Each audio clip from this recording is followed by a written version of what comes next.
Khawarij ini bentuk plural dari kata kharijah, artinya orang yang keluar. Keluar di sini maksudnya keluar dari persatuan kaum muslimin, atau keluar memberontak melawan kepada pemimpin yang sah. Itu khawarij. Nah, di zaman Rasulullah SAW khawarij ini belum ada, tetapi sudah ada benih-benihnya. Suatu ketika Rasulullah SAW setelah perang Taif, ketika itu kaum muslimin Fathu Mekah, lalu perang Taif menang sehingga banyak rampasan perang. Lalu Rasulullah SAW membagi-baginya. Tiba-tiba datang seorang laki-laki, Zulkhuwaisirah namanya. Ditariknya serban Rasulullah SAW memakai imamah serban, itu kan ada ekornya yang panjang itu. Ditariknya sehingga hampir tercekik leher Rasulullah SAW. Lalu dia berkata kepada Nabi yang mulia, "Hai Muhammad, i'dil." Wahai Muhammad, kamu bagi dengan adil. Fa inna hadza laisa min malika wa laisa min mali abik. Ini bukan hartamu, bukan harta bapakmu. Bagi dengan adil. Rasulullah SAW ketika itu berkata dengan lembut, siapa lagi yang akan adil kalau saya tidak berbuat adil? Sahabat Umar yang melihatnya marah. Kok berani orang ini memperlakukan Rasulullah seperti itu? Lalu berburuk sangka menuduh Rasulullah tidak adil, terlalu lancang. Maka dia berkata, wahai Rasulullah, biarkan aku tepas, aku pancung orang munafik ini. Apa kata Rasulullah SAW kepada Umar? Da'hu ya Umar, biarkan wahai Umar. Sesungguhnya dari sulbi orang ini kelak akan muncul keturunan-keturunannya, orang-orang yang kalian merasa kerdil melihat ibadah kalian dibandingkan mereka. Tahqiru salatakum bisalatihim, salat kalian merasa kerdil, kecil dibandingkan salat mereka. Wasiyamakum bisiyamihim, puasa kalian itu sedikit dibandingkan puasa mereka. Yaqra'una al-Qur'an, mereka membaca Al-Quran. La yujawizu hanajirahum, tapi tidak melewati kelongkongan mereka. Yakhrujuna minal Islam, mereka keluar dari Islam sebagaimana keluarnya kama kharajas sahmu, sebagaimana keluarnya panah dari busurnya. Nah, hadis ini banyak lafaznya, di antaranya juga Rasulullah sebutkan di dalam lafaz lain, mereka kelak akan membunuh orang-orang Islam, meninggalkan orang-orang musyrik, meninggalkan orang-orang kafir. Bahkan dalam hadis lain juga, lanjutan hadis itu Rasulullah katakan, kalau aku berjumpa dengan mereka, idza laqituhum, aku pasti akan memerangi mereka. Laqataltuhum qatla'at, aku akan memerangi mereka seperti memerangi kaum Ad. Nah, ini bibitnya, benihnya. Jadi yang dimaksud oleh Rasulullah SAW itu adalah khawarij akan muncul nanti dari keturunan orang ini. Dari hadis ini, dari kisah ini, ada beberapa kesimpulan. Yang ciri-ciri orang khawarij itu dari zaman, dari masa ke masa sama saja. Pertama, ciri-ciri orang khawarij itu, mereka suka memberontak dan melawan kepada pemimpin yang sah. Kalau saja Rasulullah SAW, seorang nabi yang mulia, mereka tuduh tidak adil, dan mereka itu senantiasa alasan mereka itu menuntut keadilan. Di zaman Utsman, mereka memberontak juga alasannya menuntut keadilan, menuduh Utsman tidak adil. Khawarij, mereka memberontak, membunuh Utsman akhirnya radhiyallahu anhu. Mereka tuduh Utsman tidak adil, kolusi, nepotisme, dan lain sebagainya. Dan alasan mereka adalah dengan dalam rangka amar ma'ruf nahi mungkar, menegakkan yang baik, mencegah kemungkaran. Lihat, dan di sepanjang masa itu seterusnya. Nah, begitu juga dengan ISIS sekarang itu. Mereka dengan dalih menegakkan keadilan, dengan dalih menegakkan yang ma'ruf, mencegah kemungkaran. Kemudian juga ciri-ciri mereka itu orang yang rajin ibadah. Ini dia fitnahnya, sehingga orang terpedaya.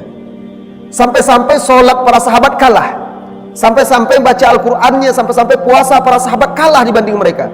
Jadi mereka ini memang orang yang taat beribadah. Mereka ini taat ibadah. Makanya penampilan mereka pun seperti orang yang zuhud, khusyuk seperti itu. Mereka membaca Al-Quran tapi tidak melewati kerongkongan. Apa maksudnya? Mereka membaca Al-Quran, mereka menyandarkan gerakan mereka, tindak tanduk perbuatan mereka kepada Al-Quran, tetapi mereka tidak paham Al-Quran itu, tidak sampai ke hati mereka, tidak paham. Makanya di zaman Ali bin Abi Thalib radhiyallahu anhu, Ali pun mereka kafirkan, sahabat Muawiyah pun mereka kafirkan. Lalu ketika dikirim Abdullah bin Abbas radhiyallahu anhuma untuk berdialog dengan mereka, diutus oleh Ali untuk berdialog dengan mereka, diajak diskusi, dialog. Jadi salah satu cara mendakwai orang Khawarij itu, salah satunya seperti itu, dikirim dai-dai yang berilmu, orang-orang untuk mematahkan syubhat-syubhat mereka, mengajak mereka untuk kembali kepada pangkuan Islam. Jadi ketika itu ditanyakan oleh Ibnu Abbas, apa tuduhan mereka? Nah, tuduhan mereka adalah karena Ali bin Abi Thalib berhukum dengan hukum manusia, tidak berhukum dengan hukum Allah. Karena waktu itu ketika terjadi perselisihan antara Ali dan Muawiyah, kedua-duanya sepakat menghentikan perang, lalu mereka mengirimkan utusan masing-masing. Utusan inilah yang akan membuat kesepakatan dan mereka patuh keputusan yang dibuat oleh dua orang utusan ini, dua orang wakil ini. Artinya mereka menerima keputusan manusia, berarti berhukum dengan hukum manusia dan kafir. Wa man lam yahkum bima anzalallahu fa ulaika humul kafirun, kata mereka, kafir. Nah, dibantah oleh Ibnu Abbas radhiyallahu anhuma dengan ayat Al-Qur'an juga. Apa kata Ibnu Abbas ketika itu? Bagaimana menurut kalian apabila ada dua orang suami istri yang berselisih, lalu hampir saja terjadi perceraian di antara mereka, apa yang harus dilakukan? Lalu kata orang itu, maka dikirim utusannya, yang laki-laki maupun perempuan, wali perempuan maupun wali laki-laki, mereka yang bersepakat menyelesaikan itu, sebagaimana diarahkan di dalam Al-Quran di surah An-Nisa. Nah, kenapa kalian terima dalam masalah ini, dalam masalah perselisihan seorang pria dan wanita, suami istri ini, masalah yang sepele? Boleh kalian katakan, boleh menerima keputusan dari dua orang walinya yang juga manusia, lalu masalah umat yang besar ini tidak kalian bolehkan? Nah, lihat, mereka tidak punya fikih. Mereka memahami Al-Quran itu zahirnya saja, sepotong-sepotong, sepenggal-sepenggal. Kemudian mereka menuduh Ali bin Abi Thalib radhiyallahu anhu menghapuskan dalam perjanjian tersebut antara mereka dengan pihak Muawiyah radhiyallahu anhum ajma'in, dihapuskan di situ bahwa Ali itu bukan Amirul Mukminin diantaranya, tuduhan mereka. Nah, itu kan hanya perjanjian, kata Ali bin Abi Thalib, hanya perjanjian. Tidakkah kalian melihat Rasulullah SAW ketika sulhu Hudaybiyah, perjanjian Hudaybiyah, Rasulullah menulis perjanjiannya, inilah perjanjian antara Muhammad bin Abdullah Rasulullah. Apa kata orang kafir musyrikin? Kalau kami tahu engkau Rasulullah SAW, kami tidak akan perangi engkau. Hapus itu, cukup tulis Muhammad bin Abdullah. Apa kata Rasulullah kepada Ali yang menjadi juru tulis? Hapus, tulis Muhammad bin Abdullah. Tapi itu tidak akan menghilangkan statusnya sebagai seorang Rasul. Nah, sama seperti ini juga. Nah, kemudian juga tuduhannya bahwa Ali bin Abi Thalib berperang dan dia dalam berjihad berperang tidak ada rampasan perangnya. Nah, ini tidak sesuai dengan hukum Islam. Jadi mereka seperti itu, saklek dalam memahami Al-Quran, tidak sampai ke hati mereka, tidak ada fikihnya. Apa kata Ali bin Abi Thalib? Siapa di antara kalian yang rela istri Nabi SAW, Aisyah radhiyallahu anha, dibagi-bagikan untuk kaum muslimin sebagai sebuah rampasan perang? Karena waktu itu juga terjadi perang antara Ali dan Aisyah radhiyallahu anha dalam perang Onta. Nah, mereka ada orang-orang Khawarijnya ada dalam pasukan Ali. Akhirnya 3.000 orang tobat kembali ke pangkuan Islam, ke jalan yang benar ketika itu. Sisanya diperangi oleh Ali bin Abi Thalib. Kemudian ciri-ciri orang Khawarij ini disebutkan oleh Rasulullah SAW, mereka itu hudatsaul asnan, sufahaul ahlam. Mereka itu adalah umumnya anak-anak muda. Itu sudah disebutkan oleh Rasulullah SAW.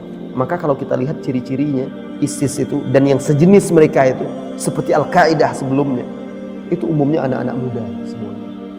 Muda di sini, muda usia, bisa juga muda dangkalnya ilmu, bisa juga. Rata-rata mereka tidak berilmu. Ya, sekarang itu seperti itu juga. Orang kalau dia muda, maka dia mentah, pengalamannya sedikit, asam garamnya sedikit. sehingga sering tergesa-gesa dalam memutuskan permasalahan, lebih cenderung menggunakan emosi. Kemudian kalau dia mudah ilmunya, begitu juga sering salah dalam menetapkan hukum-hukum. Itu yang terjadi di antara mereka. Kemudian juga ciri-ciri mereka disebutkan oleh Rasulullah SAW. Ciri-ciri mereka, yaqtuluna ahlal Islam, mereka membunuh orang-orang Islam, wa yatrukuna ahlal awthan, dan meninggalkan penyembah berhala, orang-orang kafir. Maka umumnya mereka bunuh, mereka lebih penting bagi mereka membunuh orang Islam yang mereka anggap murtad karena tidak berbaiat kepada mereka, ya, tidak ikut dengan mereka. Bahkan mereka membunuhnya dengan cara yang sadis. Yang di dalam Islam saja, kalau dalam perang antara Islam dengan orang-orang kafir, Rasulullah SAW melarang muslah, melarang merusak jasad orang yang sudah mati, dan mereka melakukan itu. Bayangkan. Nah, kemudian juga ciri-ciri mereka juga, di antara ciri-ciri mereka dalam beberapa hadis, Khawarij itu juga muncul nanti ketika kaum muslimin sedang bertikai. Terjadi perselisihan di antara kaum muslimin. Ketika kaum muslimin sedang lalai, mereka muncul. Seperti sekarang di sana juga terjadi peperangan di sana. Kaum muslimin sedang berperang, berjihad, melawan orang-orang Syiah dan segala macam. Mereka malah muncul bagai duri dalam daging. Nah, banyak lagi sebenarnya ciri-ciri mereka disebutkan oleh Rasulullah SAW. Semuanya persis seperti yang disampaikan. Dan Khawarij itu kapanpun, dimanapun, maka sifat-sifat yang diceritakan oleh Rasulullah SAW itu ada pada mereka. Dan yang paling sering nyata dan nampak itu adalah sikap mereka yang suka melawan, tidak menghargai para pemimpin, tidak menghormati mereka, dan mudah mengkafirkan orang-orang hanya karena syubhat saja, ya. Nah, ini dia di antara ciri-ciri khas mereka. Termasuk di negeri kita ini juga sudah lama ada benih-benihnya. Benih-benih Khawarij itu sudah lama ada, bukan perkara yang baru. Oleh karena itu sulit untuk memberantasnya, tidak mudah. Salah satu cara untuk memberantasnya adalah dengan ilmu. Harus para ulama, para dai, dan juga pemerintah harus berjibaku bahu-membahu untuk menyebarkan ilmu yang hak itu, mengajarkan kepada kaum muslimin akidah yang benar, manhaj yang lurus, dan juga menyampaikan bahaya dari Khawarij ini, ciri-ciri dan sifat-sifatnya. Kalau masyarakat sudah paham akidah yang benar, tidak mudah bagi mereka terpengaruh. Apalagi anak-anak muda, itu sangat mudah terpengaruh. Hanya sekedar membaca, dapat buku, dapat kaset, mereka sudah kecintaan kepada Islam itu kan sudah ada, tinggal dibangkitkan saja lagi. Tetapi apabila dibangkitkan dengan cara yang salah, maka dia akan diletakkan di tempat yang salah juga. Maka wajib bagi kita semuanya untuk berhati-hati terhadap bahaya ini, karena ini adalah benih yang sudah ada, bukan sekarang. Jadi ideologi Khawarij ini sudah ada sejak akhir-akhir masa para sahabat, itu sudah muncul, dan terus sepanjang masa dia terus berevolusi dengan berbagai bentuk dan cara. Semakin canggih mereka, memanfaatkan segala cara juga sesuai dengan perkembangan zaman. Tetapi keyakinan, pemikiran itu, akidahnya itu ada sebagai fitnah, ujian bagi kaum muslimin hingga akhir zaman.